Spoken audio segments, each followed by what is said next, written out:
नमस्कार प्यारे विद्यार्थियों, आज हम आपके लिए शुरू कर रहे हैं समांतर श्रेणी। समांतर श्रेणी का आपके अंक भार रहेगा 3 और 3 अंक का एक ही प्रश्न आपसे पूछा जाएगा।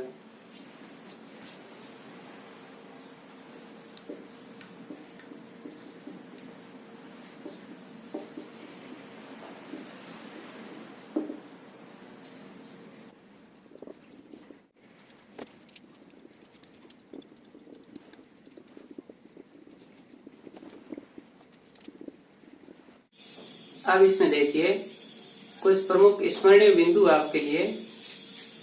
समांतर श्रेणी का जो मानक रूप है वह है अपने a plus D, a plus 2d। इस प्रकार nवा पद है ये लास्ट, यानी कि a plus n minus 1 into D. इसके अंदर a है वो प्रथम पद कहलाता है, इसी प्रकार ये द्वितीय पद, ये तृतीय पद, इनको हम a2, a1, a3 इस प्रकार लिख सकते हैं। और an जो है इसमें nवा पद है और d यहाँ पर सार्वधातुक।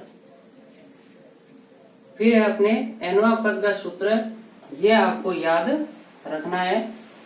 और एक n पदों का योग है, ये योगफल का सूत्र भी आपको याद रखना होगा।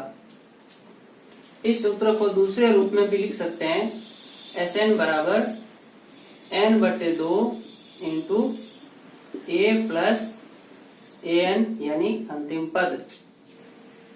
अब देखिए आपको 3 अंक का प्रश्न किस प्रकार का पूछा जाएगा। यह है अपने किसी समांतर श्रेणी के प्रथम 15 पदों का योगफल ज्ञात करो, जिसका nवा पद आपको दे रखा है an बराबर 25 माइनस 2 इंटू n। अब इसमें आपको 15 पदों का योगफल ज्ञात करना, यानी पदों की संख्या n का मान हो गया अपने पास में 15। तो जब हल करें तो इसमें आप समांतर श्रेणी के 15 पदों को आप इस प्रकार लिखेंगे। यहाँ पदों की संख्या बराबर है 15 और जो nवा पद है उसको इस रूप में लिखा गया है 25 माइनस 2 इंटू n।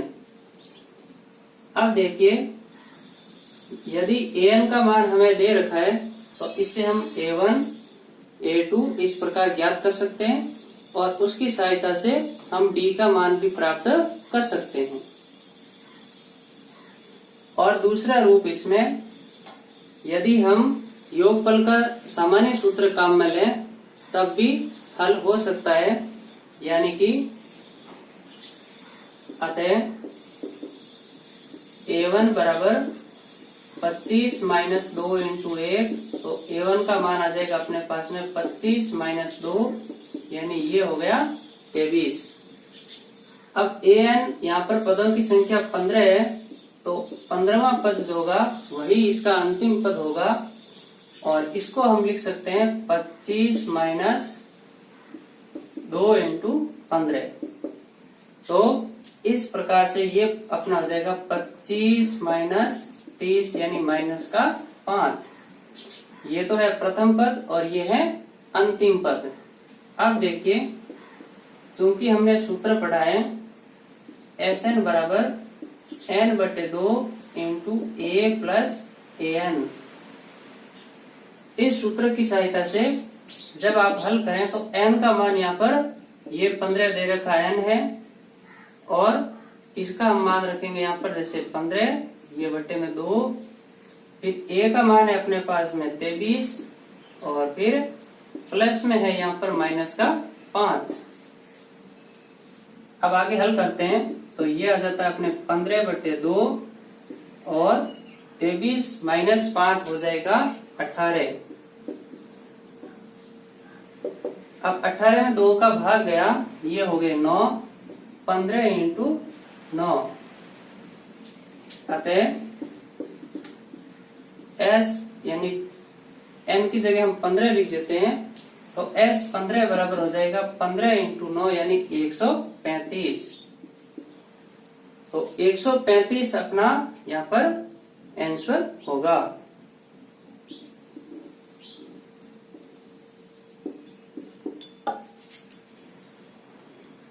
अब देखिए, आपकी प्रैक्टिस के लिए प्रश्न है, किसी समांतर श्रेणी का दूसरा और तीसरा पद क्रमशः हमें दे रखे हैं 3 और 5, तो इसके प्रथम 20 पदों का आपको योगफल ज्ञात करना है। तो इसमें आप पदों को अन्वय पद के सूत्र के अनुसार ज्ञात करेंगे और सार्वय अंतर को ज्ञात करते हुए इन पदों का योगफल ज्ञात करोगे। अगला प्रश्न है अपने, 3 अंकों वाली कितनी संख्याएं 7 से विभाजित हैं? तो 3 अंक होने चाहिए और 7 से विभाजित भी होनी चाहिए। इस प्रकार की कितनी संख्याएं हैं, यानी हमें n का मान इसमें ज्ञात करना है। तो सबसे पहले 7 से विभाज्यता का नियम, ये नियम समझ लेते हैं। इससे हमें आसानी होगी कि किस संख्या में 7 का भाग जा रहा है, किस में नहीं जा रहा है। तो इसमें देखिए, यदि कोई संख्या हमें दे रखी है, एक उदाहरण ले लेते हैं इसमें 161। यदि 161 कोई एक संख्या दे रखी है, इसमें 7 की विभाज्यता के नियम के अनुसार आपको क्या करना है कि सबसे पहले इकाई के अंक को अलग करना है, यानी इकाई का अंक है इसमें 1, फिर उस अंक का कर देना आपको 2 गुना, 2 इंटू 1 हो जाएगा 2। अब ये जो मान मिला है, इसको शेष बची संख्या में से घटा देना है, यानी 16 में से 2 घटा दिए तो हमें मिल जाएगा 14। अब इसमें 14 में 7 का भाग जा रहा है, इसलिए यह संख्या 7 से भी विभाजित होगी। तो सबसे पहले देखते हैं 3 अंकों की सबसे छोटी संख्या। तो हम लिखेंगे, चूंकि 3 अंकों की सबसे छोटी संख्या, और ये होगी अपने पास में 100। फिर 3 अंकों की सबसे बड़ी संख्या, ये होगी अपने पास में 999। अब इसमें 100 या 100 से ठीक बड़ी संख्या जो 7 से विभाजित है, वह अपना प्रथम पद होगी, और 999 या 999 से ठीक छोटी वह संख्या जिसमें 7 का भाग जा रहा है, वह 7 से विभाजित 3 अंकों की सबसे बड़ी संख्या होगी, और वही उस समांतर श्रेणी का अंतिम पद भी होगा। तो इसके लिए हम यहाँ देख रहे हैं 100, तो 100 में यहाँ पर भाग नहीं जा रहा 7 का।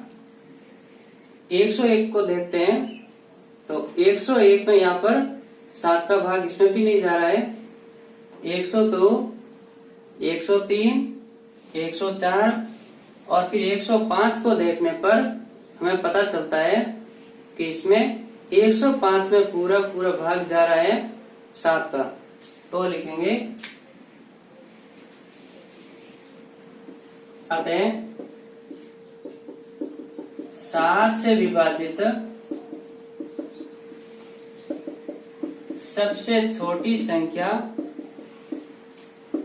ये होगी अपना A का मान, और ये संख्या रही 105। 105 में हम ये देख रहे हैं कि यहाँ पर 5 का 2 गुना करने पर 10, और 10 में से 10 घटाएंगे तो हमारे पास 0 आ रहा है, और 0 में 7 का भाग जा रहा है 0 बार।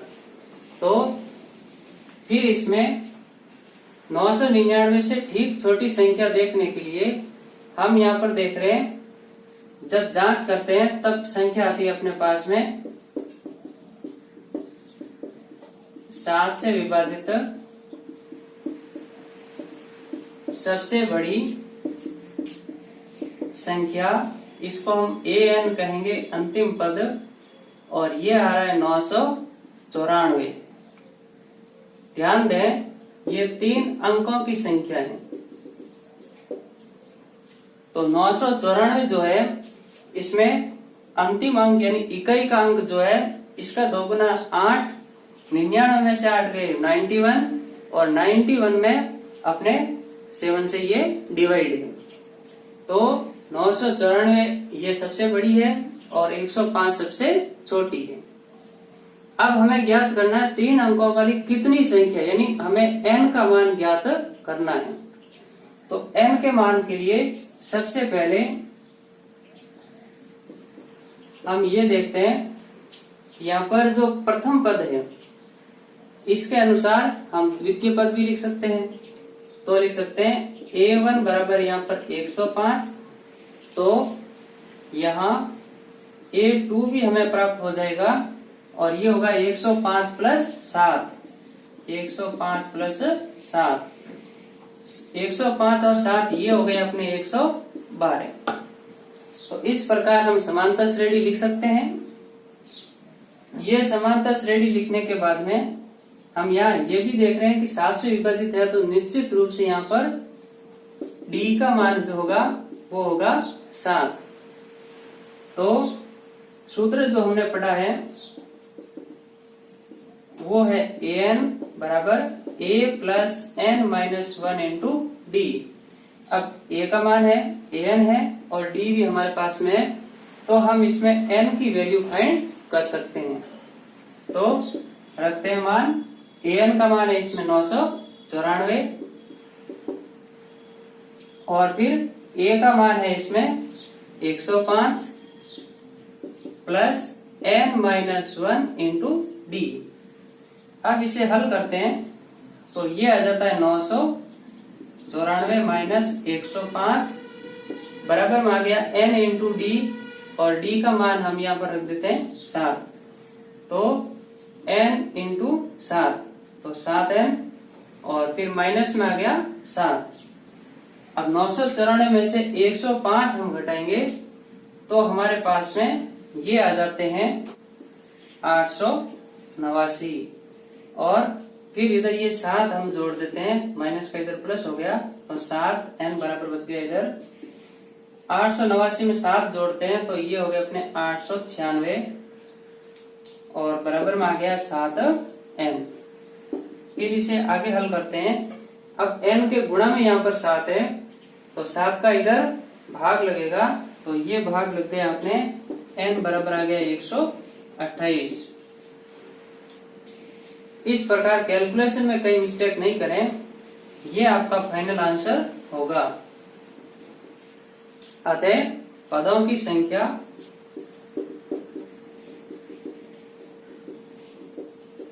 बराबर 128।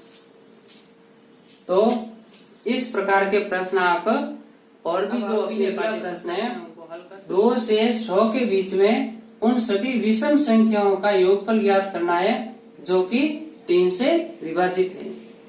यानी 2 से 100 के बीच में भी होनी चाहिए और संख्या विषम होनी चाहिए और साथ ही साथ में 3 से विभाजित भी होनी चाहिए।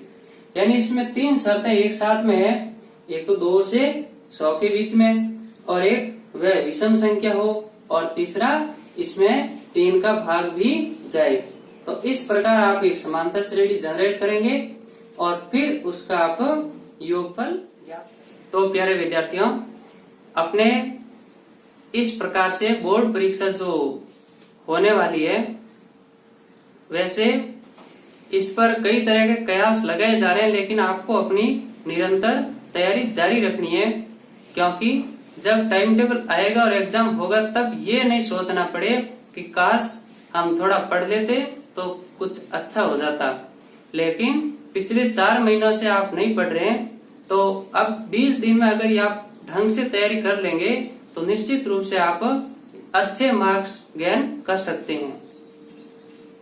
और साथ ही हमारे इस चैनल को आप अपने मित्रों और साथ में पढ़ने वाले सहपाठी विद्यार्थियों के साथ में आप अधिक से अधिक शेयर कीजिए, ताकि अधिक से अधिक बच्चों को इसका लाभ मिले और आपका भविष्य उज्जवल हो। धन्यवाद।